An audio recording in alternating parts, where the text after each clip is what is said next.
via Zoom ang presidente ng Okta Research, ang research fellow ng Okta Research na si Ginoong Ranjit Rai. Magandang hapon po. Good afternoon. Good afternoon sa inyo. Good afternoon po sa ating mga nanonood at nakikinig at this time. Oo, eto nga ang sinasabi, 6 sa bawat 10 Pilipino ang naghayag ng kawalan ng tiwala o distrust sa bansang China. At nakikita ang Beijing bilang pinakamalaking banta sa Pilipinas. Naku, ano to? Kailan ba to kinuha ang survey na ito, sir? Okay, so para sa ating mga nakikinig, ang survey ho ng Okta every quarter po yan. At itong tanong na to, medyo matagal na namin tinatanong to over the last 2 or almost 3 years na po.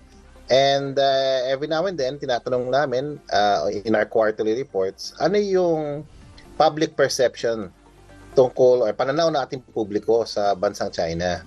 So ito ay ginanap nung aming fourth quarter survey, December 3 to 11, 1,200 respondents at yun nga, ito lumabas ho na malinaw na mataas ho, mayorya ng ating mga kababayan na ay walang tiwala sa China, no?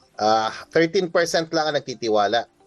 Pangalawa, kahit nanatiling matibay ang pananaw, no, na ang China ang pinakamalaking banta sa ating bansa. Para sa aming tingin, no, medyo maraming pagbabago sa survey na to. Bagamat mayorya, 60% na nagsasabing wala silang tiwala. Actually, bumaba na po to. Bumaba na itong distrust rating ng for China over the last year or two. Pero yun nga, yung perception na threat ang China, banta siya sa ating seguridad, malawak, matatag, no, malalim at feeling namin pang matagalan ho yung perception na to kasi hindi halos nagbabago. So yun yung mga nakikita namin sa survey namin. Hindi naman ibig sabihin hindi tayo bibili ng Chinese products. Hindi naman sabihin nito na yung mga kaibigan natin, no, na mga kababayan natin in check at saka mga Chinese tourists hindi natin respetuhin, hindi natin i-welcome. Hindi ho, ang problema ho sa West Philippine Sea, hindi ho yan ang sum total ng ating relasyon with China. But ganun nga, meron tayong tension dito sa West Philippine Sea, meron tayong hindi pagkakaintindihan. Yun nga lang, hindi naman to nangangahulugan na ayaw natin yung mga kaibigan natin in check. Hindi naman to nangangahulugan na hindi sila welcome pagka turista sila dito sa ating bayan. So ito lang ang pananaw ng ating mga kababayan on a range of issues. So do they trust China? Meron kaming pag-aaral na hindi nasa-separate ko ng ating mga kababayan yung galaw at programa, polisiya ng Chinese government sa mga Chinese nationals. So wala hong sa pag-aaral namin na hindi pa namin pinapublish sa ngayon, mayorya ng ating mga kababayan remain friendly, no? And have a favorable view of the Chinese citizen. So, wala akong banta. Kung may banta man ang tayo sa West Philippine Sea, sa ating kaibigan at our neighbor, China, yung mga Chinese citizens are welcome to the Philippines. So wala akong problema when it comes to that. Yun lang ay reacting to your conversation nyo kanina.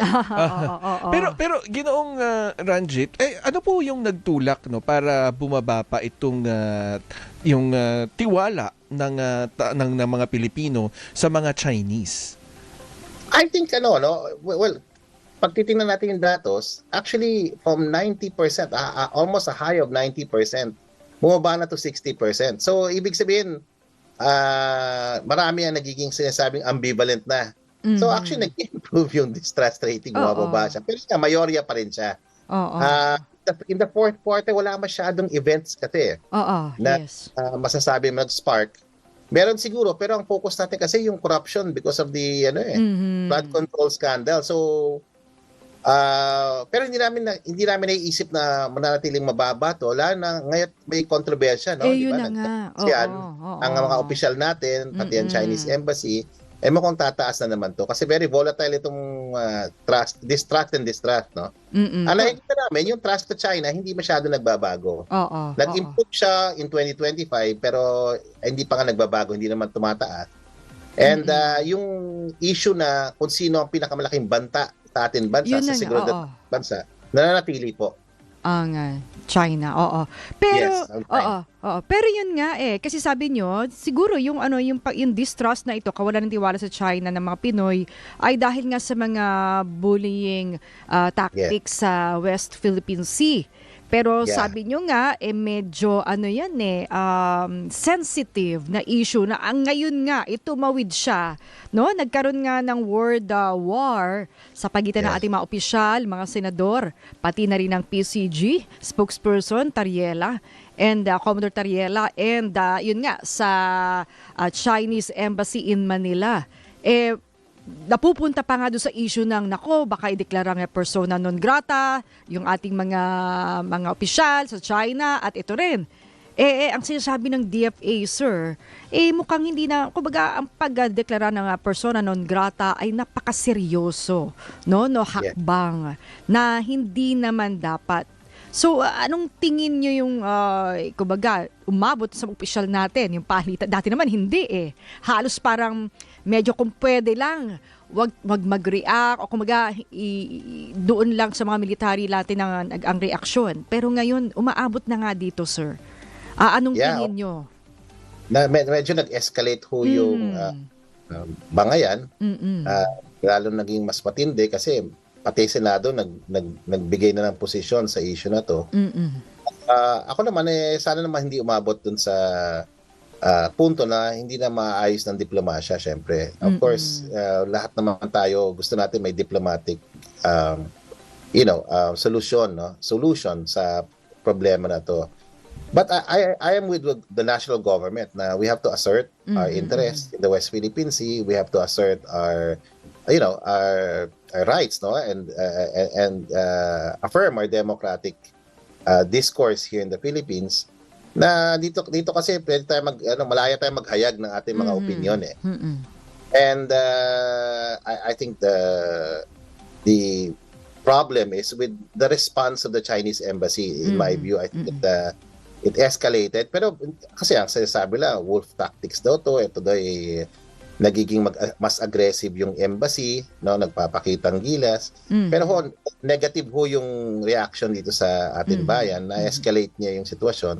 Sana ho manaig ho yung diplomasya at ma-resolve no yung mga alita na to, because yun nga, wala nga, counterproductive to. Wala namang may gustong lalo pang magkaroon ng tension. In fact, dapat we have to reduce yung tension para more cooperation can be realized. We have to understand na China still matters because it's our number one trading partner. It's the economy that plays an important role sa region natin.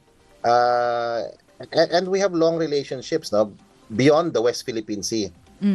So, hindi lang ang West Philippine Sea nakaka-characterize ng ating relations. Bagamat ganun pa man, klaro dapat sa atin lahat na ang West Philippine Sea atin to.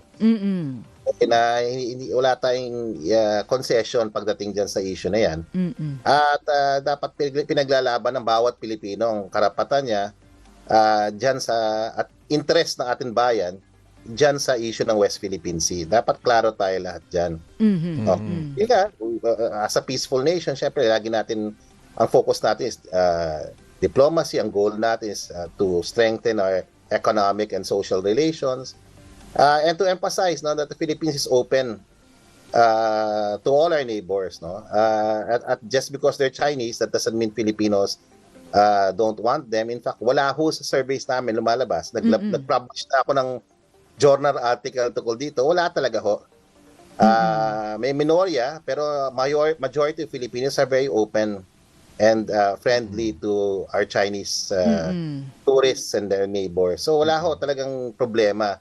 May hindi pagkakaintindihan talaga pagdating sa West Philippine Sea, pero sa ibang bagay ho, maganda ho ang relasyon natin. Sana ho hindi masira dahil dito sa ginagawa ng embassy ng China. Yung nabanggit niyo po kanina, Sir Ranjit, hindi naman ito nakikita doon sa mga kinikilos. Pero Ano po yung ibig sabihin nito, itong 60% na distrust sa China? Ibig po bang sabihin nito ay tama rin yung posisyon ng ating gobyerno sa depende doon sa West Philippine Sea, yung kanilang mga posisyon, yung ating posisyon ng ating bansa diyan sa West Philippine Sea at yung paglaban doon sa ating teritoryo? Tama, no?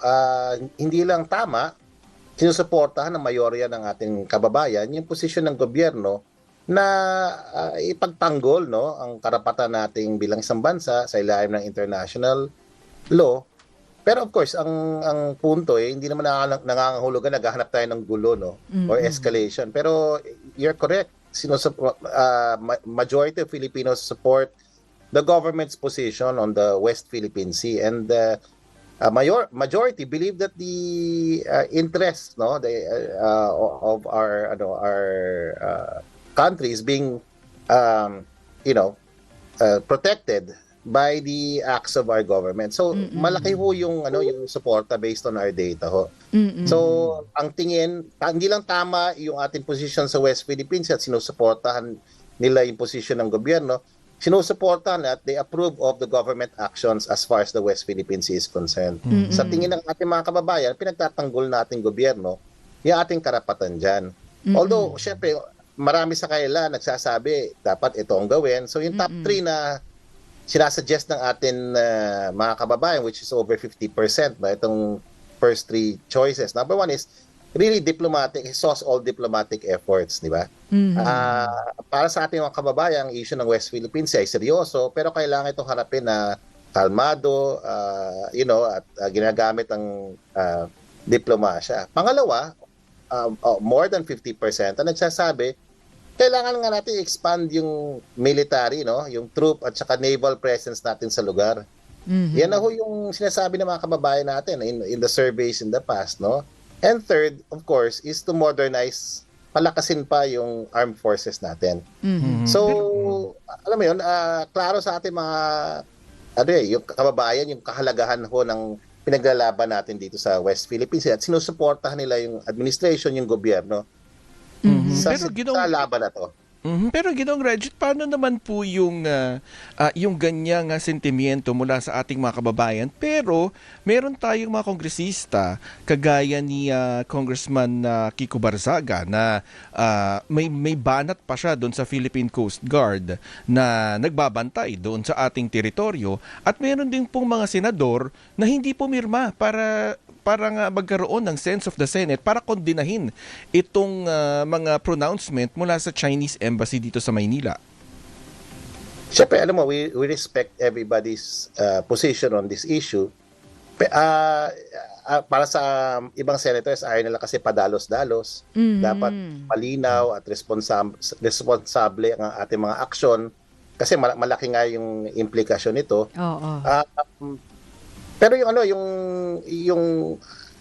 individual position ho ng mga tao na to at mga grupo na to, hindi siya nagsasalamin ng position ng mayorya. And the position of the majority is very clear. We need to assert our rights in the West Philippine Sea. Kasi tingin nila, atin ito. Now, hindi naman nangangahulugan, naghahanap yung mga taong sumusuporta ng position na to, kahit mayorya sila, hindi man nangangahulugan, naghahanap sila ng gulo o gusto nila i-escalate yung sitwasyon. It just happens that, yun nga, may mga taong talagang individuals and groups who are pushing for escalation po. Dayunin ho ng ating bansa at ating gobyerno ay pagtanggol ng soberanya, no? Lalo na at mga interest natin sa West Philippine Sea. Pero habang nananatili, no, pinananatili ang kapayapaan at katatagan sa rehiyon. So we're here to assert our rights.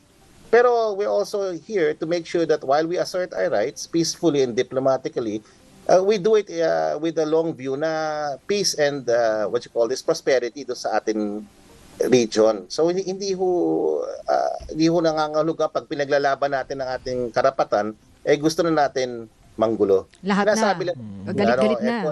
Atin, ina-assert lang natin yung ating rights under international law, and that we still want to do this within the framework of peace and prosperity in our region. So yun ho, importante ho, at naintindihan ho ng mga kababayan natin ho itong pananaw ng na lagi-laging ina-assert ng ating gobyerno. Ang nais daw ng Pangulong Ferdinand R. Marcos Jr., sinabi ni Palace Press Officer Attorney Claire Castro, firm action with diplomacy.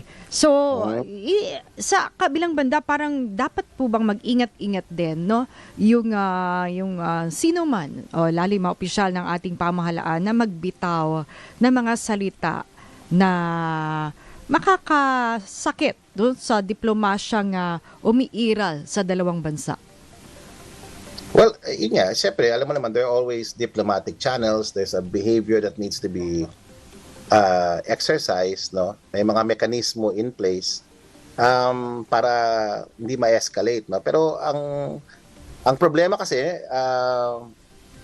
yung response ng individuals, no, both from the Chinese embassy in particular, and some of our politicians and vloggers, no, may mga nag-escalate talaga ng away na to, no, and or ng hindi pagkakaintindihan, no, and that's where we are now, na escalate in words, no, yung issue na to. It has to be clear. Asserting our rights under international law doesn't mean we want to fight, we want gulo or escalate tensions. It means standing firm while keeping our channels open, and always diplomasya talaga natin. Yun ang gusto ng mga ating kababayan sa issue na to, no. Lumalabas sa survey, close to 60% of our own kababayans want the government to do two things. One is really talagang use all diplomatic efforts to reduce tension at the area and assert our rights by expanding our presence in that part of or in the West Philippine Sea. So klarong-klaro dun sa survey, ginagawa naman ng gobyerno.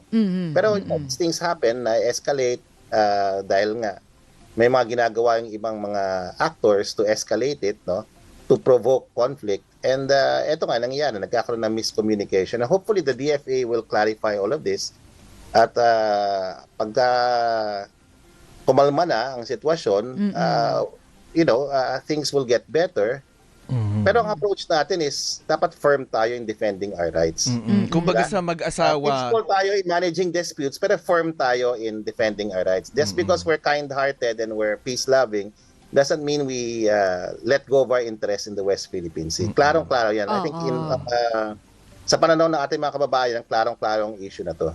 Pero sa pananaw ba ng kababayan din natin, kasi parang ipinapaglaban natin ating karapatan sa West Philippine Sea, pero parang ang hirap balansehin din nun na kumbaga masasaktan yung ating trade ties, ating mga mamumuhunan. Daming namumuhunan din sa atin. Kumbaga partner, Prof. Ranjit, kumbaga sa mag-asawa, wala mo nang hiwalayan. Usap muna. Usap muna, tampuhan muna. Pwede munang hiwalay muna kayo. Huwag kayo muna magtabi. Pero yun nga, na hindi sana mag-escalate ng, wala nang patutunguhan. Na hindi mauwi sa hiwalayan. Ako, Prof. Ranjit, sorry, wala na kaming oras. Pero marami pong salamat sa pag-share ninyo ng inyong insights sa amin ngayong hapon. Maraming salamat sa inyo. Thank you. Good afternoon at marami pong salamat. Yan po si Ginoong Ranjit Rai, ang Pangulo ng Octa Research.